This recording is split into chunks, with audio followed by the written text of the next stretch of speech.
I myself, the producer of this podcast, is not eligible to diagnose anyone with a mental health disorder. This podcast is purely for artists discussing the mental health hurdles they struggle with on a daily basis.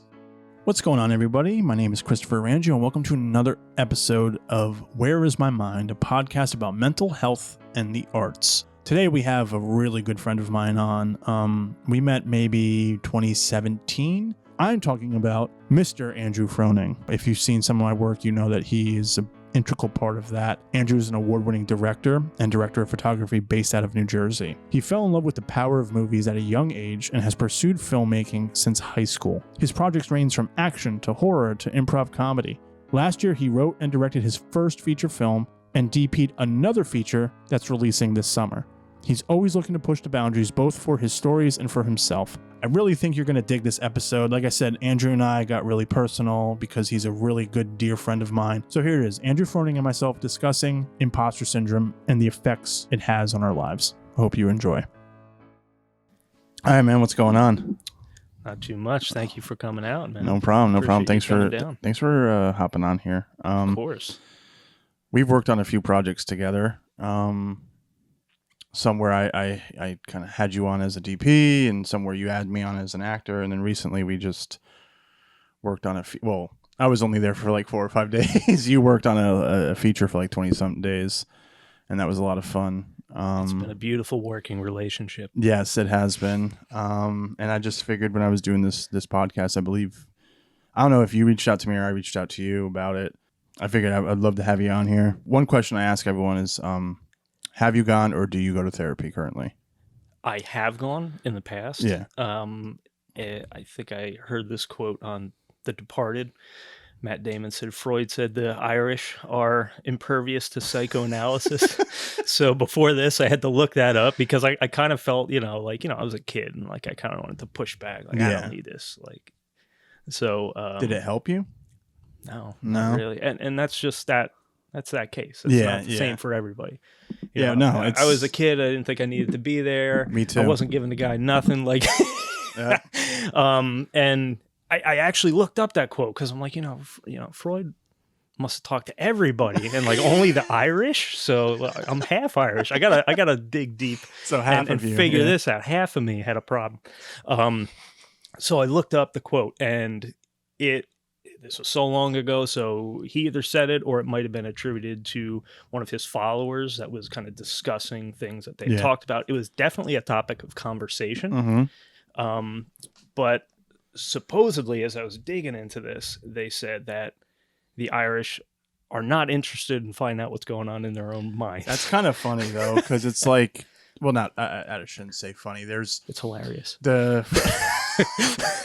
I've talked to some people of like Spanish descent, and they said like Cuban, like the woman Cassandra's episode, she was like, in my household, I'm a Cuban American, and therapy is kind of like frowned upon. Yeah. You hear that a lot in the African American community as well. Yeah. So it's kind of funny that like, when you say that, I don't want to keep saying funny, but when like the quote you're saying about like, Irish people are very weary of it. I think everyone is weary of it. But it's just funny that I guess, you said Freud, he specifically like pinpointed that that Irish these people right here. These specific people don't want to go, don't want anything to do with it. Do you think, would you ever go back as an adult now? Because you seem like a pretty positive person. Like out of everyone I know, I'm serious. Like out of everyone I know, you're very positive. You have a good energy about you on set, even off set. It's a really, really good energy. And I know that doesn't mean like people could be hurting without showing it. But for the most part, it just seems like you're one of the few artists that like that don't need therapy, which is like I'm kind of jealous, like really. You don't know me well enough. Okay, all right. Well, I actually do like to dig into my own mind, contrary to what either Freud or his followers said. One thing that was actually very interesting about that quote is, oh yeah, they're not interested in it, but they do reach out in times of the word in the quote was psychic distress, which to me is like wizards and shit. Yeah. But they said the Irish tend to turn to poetry, to storytelling, which That makes sense now. Yeah. So you're half Irish and half what? I'm half Irish, and we thought I was half German, but my brother did a 23andMe thing. Yeah. And it turns out we're way more Polish than German. So that was like a recent thing where I had to like oh, those Polish jokes I made. All the Polish people I make fun of, I'm making fun of myself now. Happened to my buddy too. He's like, oh yeah, I'm not going to do it because I think I might be Haitian, and I've made so many Haitian jokes. I'm just like, dude, what? Yeah, I know. It's so funny because everyone always like busts my balls for just being Italian. A lot of my like close friends like growing up with. And then my one buddy, like out of left field, was like, I make these jokes because I'm part Italian too. And I was like, bullshit. Just because you have a picture of Tuscany in your house doesn't make you Italian. Everybody's got a picture of Tuscany in their kitchen. If there's a woman in the house, there's a picture of the Italian countryside. And he loves that joke. He loves that bus's chop. Yeah, right there. It's right in front of us. I love it. It's definitely where what is it? Frank Costanza's cousin in Seinfeld lived.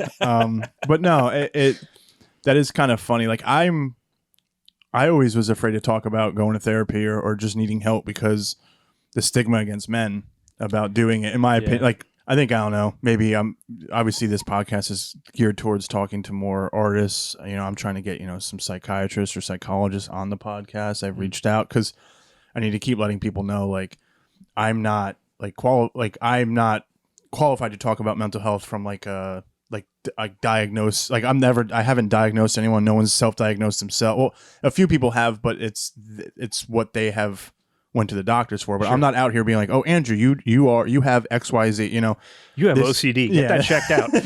This is more so just, I have to keep reiterating just in case, but it's just more so of me wanting to talk to some of my favorite artists I've come across through the last 7-8 years and kind of talk about things that we're all going through. And like one thing we are talking about today, is imposter syndrome. And I'm when you wanted to talk about this, I was actually, part of me was very shocked that you wanted to talk about this because I feel like you feel very secure in who you are as an artist. I really do think that. I think it's just like a sense of confidence you have, like from working with you as like, like I said, like when you were my DP on Little Did You Know, like you were very confident, like, this is what we need to do, and this is what we can bang out like in 2 shots, and this is what, like, without you, and I'm not just saying this, without you, I think I would have had a lot of extra footage to work with, and you were just like, what's kind of like you simplified like a lot of stuff, but still made it look really good. Cool. So that's what I'm saying. You have that confidence. I've seen you do it on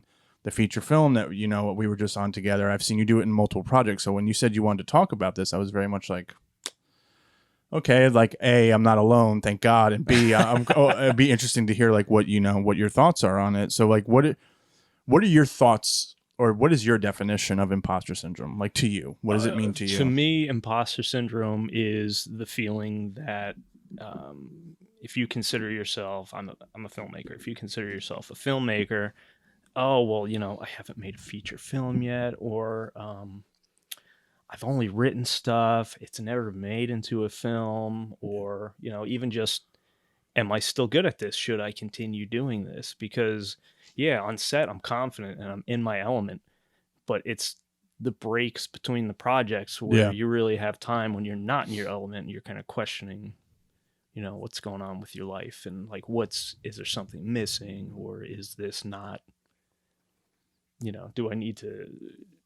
Because I have a full-time job, which it involves videography. Yeah. Not so much filmmaking. Am I a filmmaker? Because my full-time job isn't being a filmmaker. Yeah.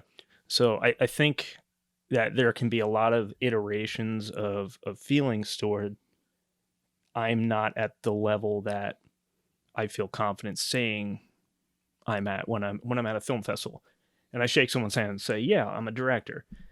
You know, I think a lot of people who suffer from this have it in their head that a director is Martin Scorsese. A Yeah. director is Quentin Tarantino. Like, A director is some of your favorite I'm not directors. this person. Yeah. Exactly. So I think, you know, we're in an age of instant gratification with Instagram and just social media in general. So it's very easy to see something that someone else shot, like, oh, it's still from one of my buddies. He's DP and he's been doing some amazing work. He posted something like, yeah, I just shot this on Arri Alexa. And I'm just like, whoa, like, look at him go. Like, that is amazing. And then it's like, oh, what am I doing today? Yeah. No, I think there are definitely forms of that.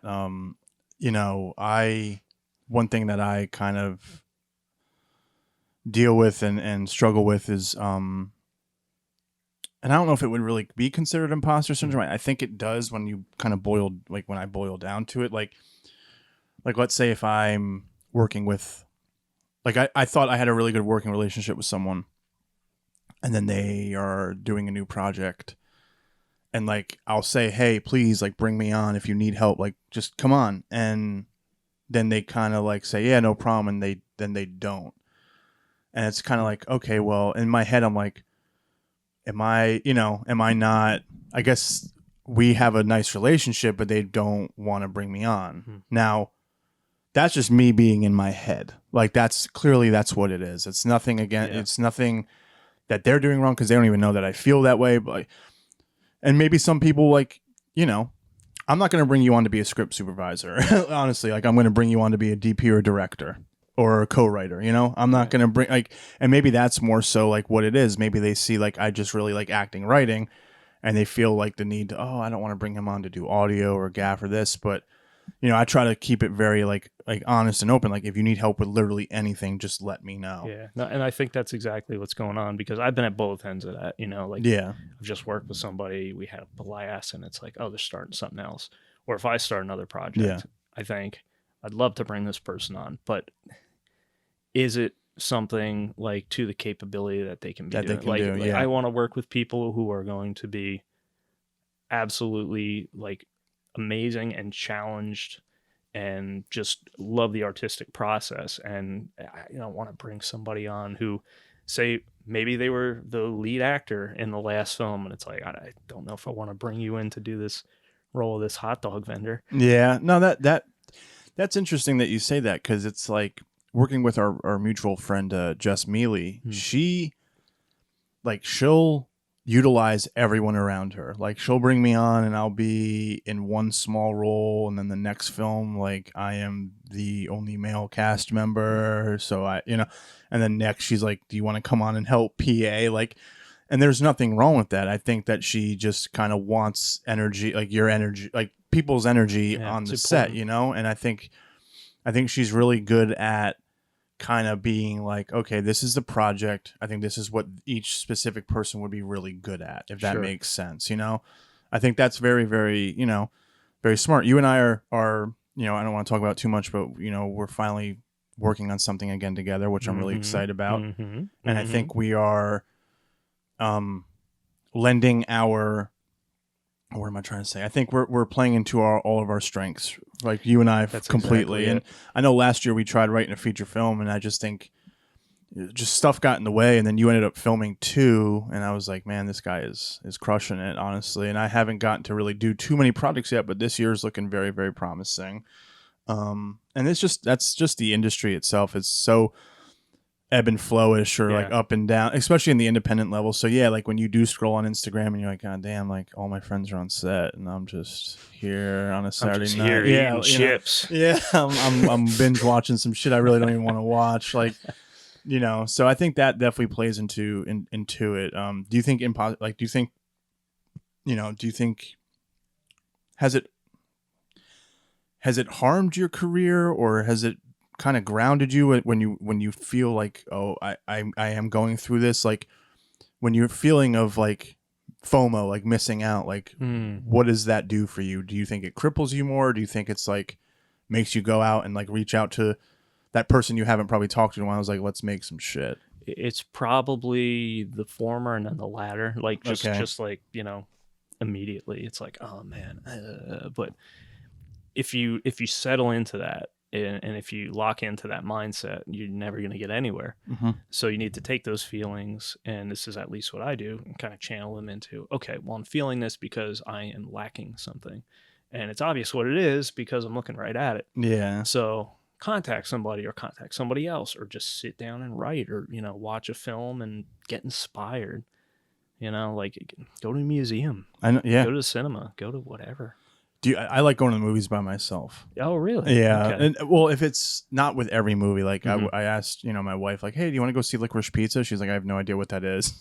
I was like, all right, well, it looks like I'm going. That doesn't sound delicious. Yeah, that doesn't sound good at all. But like her and I will go see, some movies we're both excited for, mainly like superhero Marvel, like, or the James Bond movies. But I think going to the movies by myself, I get to really like focus, like more than going with even friends or my wife, just because I feel like for me it's weird. It's like if I'm going to the movie, especially like if I bring someone or I suggest a movie that someone might not want to go see, I'm more like paying attention. Like, do you think they're liking it? Oh, they're on their phone. Oh, they don't like it. Yeah. When I'm by myself, I'm very much like phone is usually in my car, and I'm just here and I'm really enjoying it. No one's ever next to me. And I'm just like locked in, and I think that's a lot of fun. It's a lot that but like you mentioned, like going to a museum or going to an even a local art show or going to go see local bands. I think that something to inspire you, I think, is the best way to do it. Yeah, and I mean, if you're a filmmaker, like you're not always going to be inspired by films. Otherwise, what would you just make the same exact film that you just saw? So look at art, listen to music. Just lock onto something that inspires you, and when you're at the point where it's time to stop taking everything in, then you start spitting stuff out. Yeah, putting it on paper, putting it on like a word processor on your computer, and just writing it all out. I think music, for me, inspires me the most, and it's just in the sense of if I hear a certain song, it evokes a certain emotion that like will lead me to an idea, to a maybe a scene or a plot or something. And I got that a lot from like listening to Led Zeppelin. And I know like, everyone's like, oh, Zeppelin, how original, blah, blah, blah. But like I could randomize like their whole discography, and like I will get a different emotion with every song. Yeah. I mean, Zeppelin, they took old blues riffs, sure, and they said that they recontextualized them. They put it into rock music. Yes, like they took something old and they recontextualized it. Tarantino does the exact same thing. He takes old films, and takes scenes that worked amazingly on their own and recontextualizes them. Yeah. Yeah, they crap on him all the time, don't they? Look at his films. They're amazing. Yeah, I don't care if he takes from 20 different films and just puts it all together. Like, he's taking the best scenes, the scenes that are memorable to him, from every other genre, and putting them into one movie. And don't tell me that his movies aren't better than some other movies that you've seen that are completely original. Oh, I agree. The more and more I watch like the top tier directors that like, Hollywood and everything has deemed like the greats, like a Scorsese, Tarantino, Nolan, Fincher.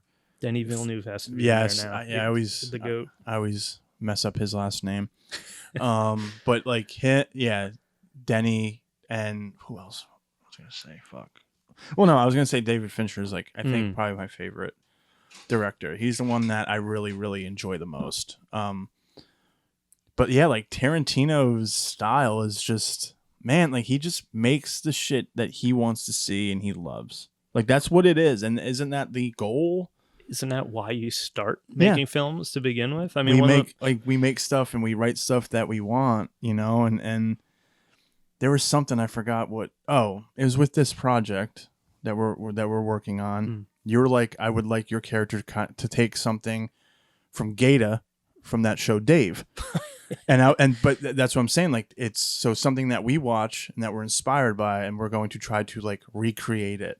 When I was putting out like when I was starting this podcast, I just shot that actor, whatever you want to call him, Gaeta. I shot him a Instagram DM. I know he obviously didn't read it, but in the show he's dealing with bipolar disorder. That would be awesome to do. Like that would be awesome for him to talk about it, or have someone of that nature to talk about it, because I don't really ever see like anyone, a black man for that matter, anyone on TV talking about like, yeah, I'm bipolar, I'm this, I'm that. You don't really hear about it. Maybe you hear it on like documentaries or interviews, but you don't really hear it like that. So it's very very interesting that we're in a time where these type of things are just so open and normal, and I don't think anyone's like kind of batting an eye at it, you know?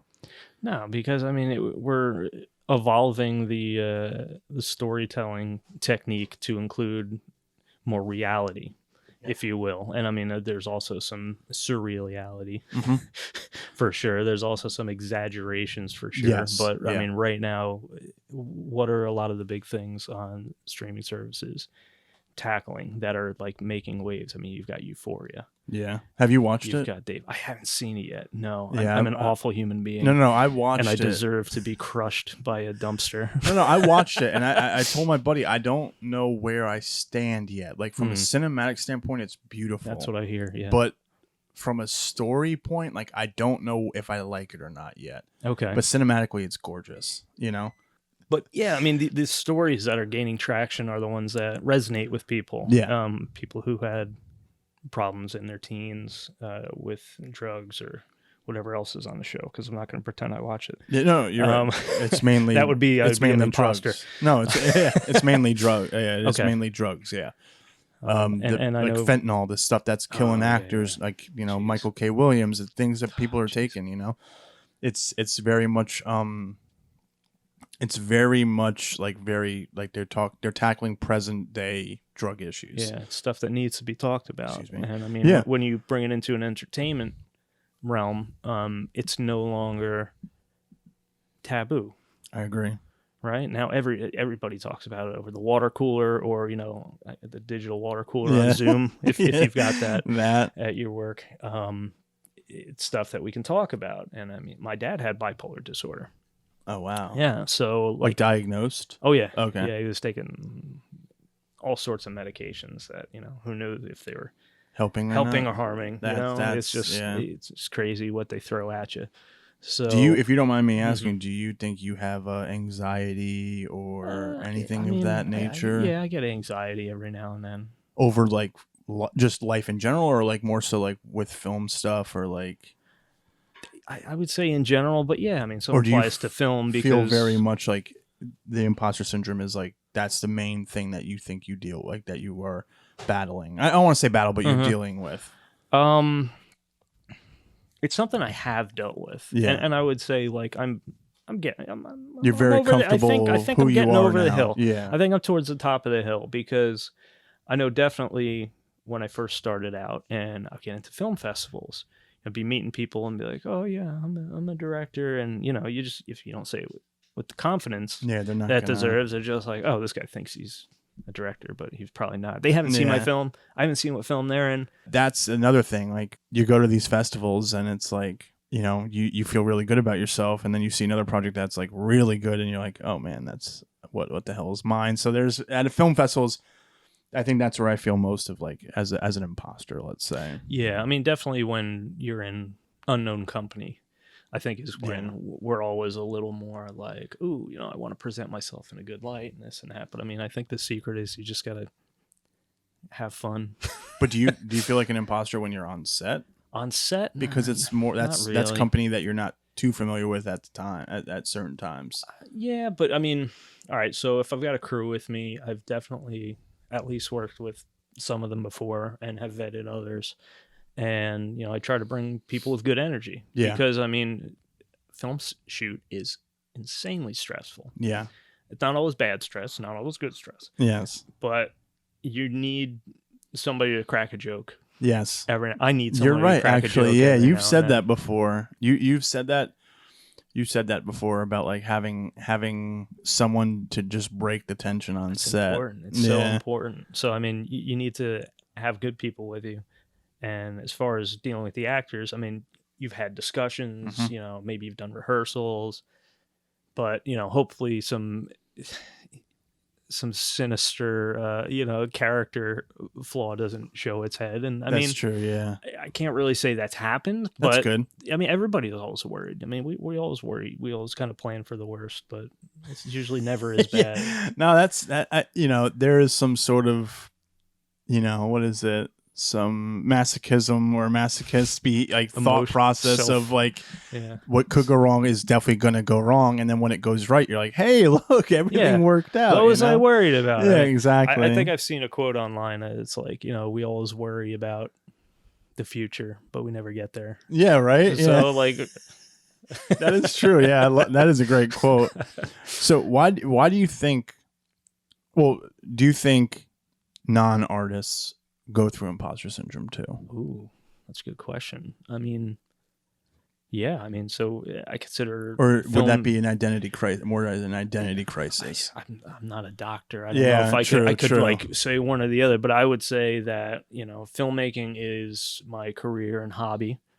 Then other people probably have the same thing in their careers or hobbies. I mean, you've got, like I said, Instagram, where everybody's like, wow, that's amazing. So an illustrator might look at it and be like, I'm not as good as all these people with these like millions of followers and likes, but you know what? You know how you can get there? You just keep doing it. Yeah. But I'm sure there is somebody in the business world who is like, oh, they're going to realize I don't deserve to be on this floor in this corner office, I don't think that actually makes sense. Yeah. Because I always take imposter syndrome, or I look at it from just an artist perspective. Mm-hmm. But yeah, you have someone who has worked so hard to get where they're at, and they probably don't think that they have been working hard.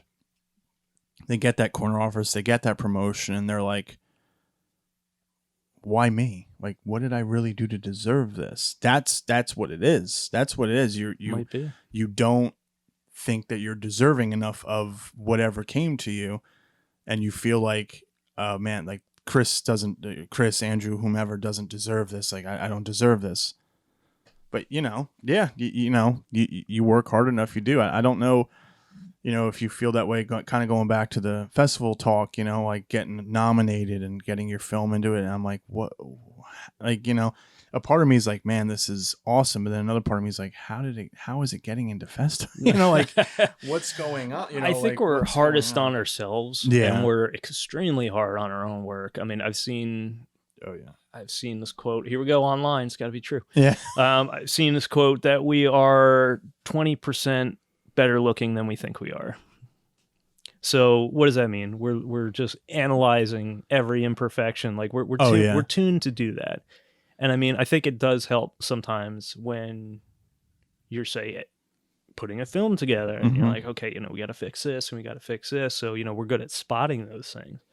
But at a certain point, you got to let go and leave the bathroom, stop looking at yourself. I agree. And let other people look at you. Yeah. I mean, I've heard quote, and it's kind of funny, but it does make sense. Like dumb people, whoever you want to quote as dumb people, are the happiest people on planet Earth because they just are not overanalyzing stuff, And it is kind of a funny quote, but it's true in this context of like people who truly who are confident enough to like not have to look in the mirror before they go out. Everyone does, but I think someone who's very confident enough not to do that, or someone who is very like overly confident in like, this movie is going to be the best thing that's ever come out of this town, this state, this city, the East Coast, to have that confidence. I think you do need that, I do think everyone needs that. Like I am a better filmmaker than X, Y, and Z. My team and I are better than X, Y, and Z, because I think that drives it. But there has to be some like humility within that. You have to be humbled. You have to recognize like, okay, maybe this project wasn't the best, but man, it still got nominated. It still got this. It's still, people came up to me and said, I really like that. Like that means something to me when someone says like, hey, I watched your trailer. I watched your movie. Like it was really fucking good. Like that means something. I know everyone says don't care about what people think or say, but Well, we do. It's kind of tough when you make stuff for the people Yeah. and yourself. We make stuff for ourselves and whatnot, but we are also making stuff to get out there and for the people. It's kind of hard to just shut it off like, oh, I don't care what anyone's opinions are on this. No, I put it on YouTube to, hopefully get more decent feedback than negative. I do kind of look and sometimes I'm like, man, like, do I really belong in the industry? Or like as a filmmaker, like, do I belong here? And that's the main thing about Imposter Syndrome. I think it makes you feel very empty. Well, here's something that just came to mind that's very interesting about what you just said. Look at Vincent van Gogh. Did he feel like he belonged? He never sold a painting. Everyone was like, what the hell are you doing? Like, why are these so colorful? What is with all this? Like, and he died feeling alone, but it was his art. It was his soul that he poured out. And now those things go for millions, billions, like whatever. He's like one of the most well-respected painters. If I was to ask you to name a painter, you'd probably say Picasso or Van Gogh. Yeah. If you're talking about the some of the historic painters in our lifetime. Yeah. I mean, but you're right. But I guess I don't ever want to get to the point where like enjoy the fruits of my labor a little bit while I'm alive because of just the work I'm putting in. And another thing too is like, maybe, I sit here and I think I'm working hard, and maybe the sad reality is maybe I'm not working hard enough. And that's what it always is, because think about all the time I put into like my 9 to 5. And that's another topic I want to talk about down the road. Let's do it. Let's do it now. Well, yeah, okay. we can talk about 9 to 5s, man. That's another topic I wanted to address as this episode itself, but I think, we can talk on it because I think all the energy you put into your 9 to 5, which is 40 plus hours, like, right? Probably for me, it's like 48 to 50 hours a week, including driving and stuff. Yeah. Driving's big. Like, imagine dedicating 50 hours to making film. Just imagine that. Imagine how much we would get done. All your edits are on your hard drive. Baby. Yeah, right? Yeah. Nepotism at its finest or some shit. But, man, like, all the projects you have in your queue that you need to edit, like, and the only time you get to edit is on your weekends when that's supposed to be your time off, or like after 5 when that's supposed to be your time off. Like, I don't think that, I'm not saying, oh, pat us on the back, give us credit, but I don't think they're, hustling that way. I don't think that's ever brought to attention of like someone doing this also while having a 9 to 5. Yeah, I mean, I think most of us do it, right? And you're right, we don't talk about it because, they say, all right, when you're at a film festival, you're a filmmaker, right? Yeah. Like, that's what you talk about. It's not like, oh, yeah. And no one wants to hear, oh, I couldn't get it done because I did this, because we all get it, we all understand the struggle, and we all have been there, and we all are existing there. If I was able to, and I think the biggest, all right, so there's time and there's stress. So when you come home, if you work, say, a 10, 11 hour day, which I do sometimes, and then I drive 45 plus minutes either way, like that could be 12, 13 hours a day. I still got to sleep at some point. I still got to spend time with my family at some point. So you're working 13 hours at some point. Yeah, you're still working 13 out of 24 hours. And all the things you just said, you have to be a husband, a father. You have to sleep. You have to buy groceries. You have to buy groceries. I have to eat. I have to bathe. Do chores around the house. Yeah, I'm just saying. Yeah, you have to, especially depending on how old your kids are. Yeah. Like, you have to really dedicate the time into taking care of them when they're super small. But even just when they get older, I'm sure you have to be like, no, I need to dedicate time. So, in all of that, right? When are you going to have time to sit down and then focus on like something you love? That's really tough. And I think it's just the way. That's true, and it's just the way our world it works. I think I saw you post something on Facebook a few years ago of what a country, I want to say Switzerland, but probably not, did a 4-day work week. Yeah, I think they were looking into, or what was it, Amsterdam, or just in Europe in general, they were doing that. Yeah. For me, I'm still doing remote. My job is still remote, so I only have to go in 2 days a week, and the 3 other days I get to work from home. It is nice because, honestly, let's say I finished all my work, and it's around 3:30, 4 o'clock. I can leave my work stuff open, but then I can shift over to, okay, let me get some writing done. Or let me get, when you're in the office, you can try and do that, but No. that's not ethical. Like, that is really not ethical or morally right. And I was remote for like a little bit. Yeah. Over here. And one of the nicest things was, oh, okay, well, during my lunch break, since I'm in my hometown, I don't work 45 minutes away right now. I can go to my bank. I can go. I can go to the post office over here. Like, you can do chores. I can get stuff done locally, and for an hour. It doesn't cut into my work time. So, like, that was a big bonus of getting a little bit of your life back. I don't know how many times I do chores on my lunch break, because we're dedicated an hour, and I will take my full hour, whether I'm in the office or whether I'm home. I don't care. We are given that, so I'm going to take it. I'll cut my lunch short unless if we have some big client we have to film. Yeah, I'll do that. But when I'm home on a Thursday and I take my break from 12:30 to 1:30, you bet your ass I'll run out for a half hour, and I'll come back home. I'll eat, and I put my, on my work calendar, I put I set myself away for lunch, essentially, so people know. Things I'm doing, I'm so caught up and so well prepared in most things I try to do, because I just want to be ahead. So that's what I do. And then, like I said, if I do end at 4, I'll sit there with my work computer, my work email open, my IM open. If people need something, I'll do it. But then I hop over to my personal computer and I'll write, or I'll do pre-production for this podcast. I'll do something, because I have the capability of doing that. But yeah, I don't think people really know, like, man, like, okay, you're doing 9 to 5, and then you're making, like, recently, I don't know if I can say the name of it, or you were doing a feature film, like, on the weekends, and you took 2 weeks to dedicate to it, earlier or later in 2021, all while doing X, Y, and Z, like. And you weren't the only one on set. Like, everyone had, a few people had kids on set, and a few people were working 9 to 5. And it's just, man, like, it's, that's what you do for what you love. So I think a part of me in that regard is like, man, why do I feel like such an imposter? Because right now there's only a handful of people I know, like, doing this. And I don't know, I was only on set for 4 days.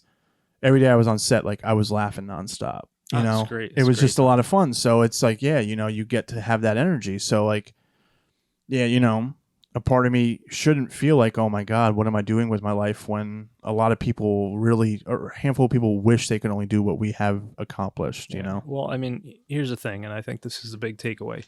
You are what you do. Yeah. So are you your career?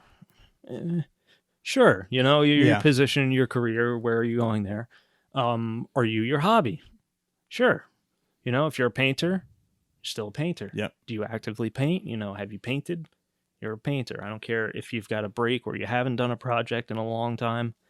If you got a body of work, you're a painter. Mm-hmm. Okay. So if you've made a film or are actively making a film, you're a filmmaker, period. I mean, don't ever discredit yourself and your achievements, because I'm in my mid-30s. Same. Time is becoming more important to me than money. This was never the case before. It was always just like, oh yeah, I could do it I'll do all this myself, and I'd sit down and I'd do this and I do this and I do this, and it took a lot of time. Yeah. But now time is the commodity. So, I mean, you can't do a film by yourself. I mean, yeah, people have like sat there and set up a camera and made like a short film, short scene. Start there if you need to. Yeah, but and that only, that, like you saying, like, time is valuable. So to have the people around you to help you out, like that will help you achieve your goal more than, like, doing it on your own. Yeah. I mean, you got to find your filmmaking tribe. Mm-hmm. You got to find the people who are as dedicated, if not more dedicated than you, and they will push you to, if you really want to do it, you're going to emulate the behaviors of the people you collaborate with. Mm-hmm. Because I'm sure when we're on set, my energy rubs off on you, your energy rubs off on me. And that's really what it's all about. But you're in a room of like maybe 10 or more people. Yeah. So, I mean, everybody is there for the same reason. Nobody is like wasting their time. If there is, you get rid of that person. Exactly. Because that's going to infect you. Yeah, I mean, like the last Saturday when we were on set, like there was a lot of people there, and they were all there for the director, Yeah. you know, and Amazing. the producer. And I was like, man, like that means a lot, you know. And you know, there's times where, like you were just saying, like there's times where like I can go to you and like make a joke, and then it's like, okay, you know what, you know, I don't want to distract you too much because your job is. Every job, I guess, essentially is important, but there's tiers to like the importance of a job. You know, when I'm just hanging around and I have like one scene where I have dialogue and I'm helping out with background acting and all that, you know, I think I'm a little more freely to kind of like fuck around a little bit. You know, honestly, there was times where I was trying to get my lines down pat, you know, and everything like that. But you're you know, you being the DP, editor, you know, you're the crew essentially.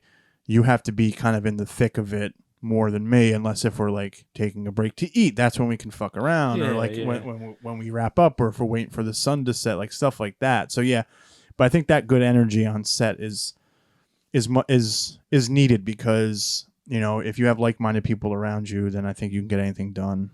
Yeah, I mean, and that's interesting you say that too, because as an actor, what you've kind of described sounds more like an anaerobic sport, like football. You know, they say go, you know, the football goes.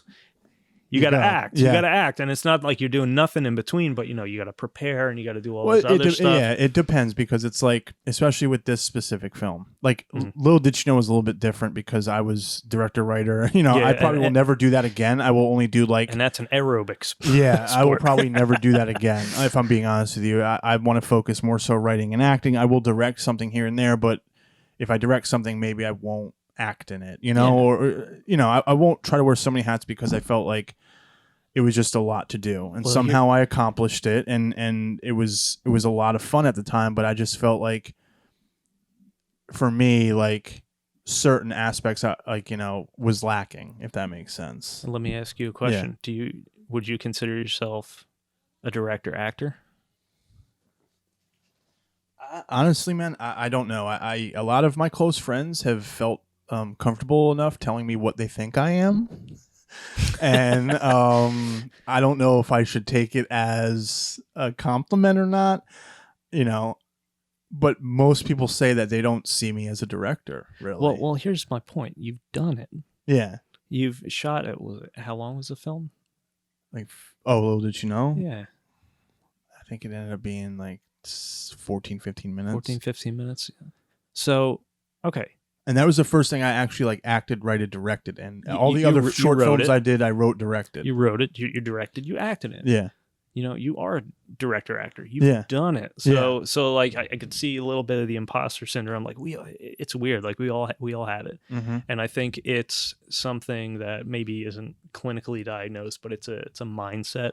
And I think that was a question. Creatives tend to dwell on stuff like this because we're detail oriented. We're detail people. Yes. You know, so I think we see things a lot differently than most. I think, you know, calculated a calculated approach is every artist, in my opinion. You know, but yeah, a lot of people thought that was more so, oh, you're really good at writing, and this acting thing, you know, you have it down. Like, I've never had someone definitively say, oh, I see you as X, Y, and Z. I always thought I was, I could hop on a project, I can direct, I can do rewrites, I can act.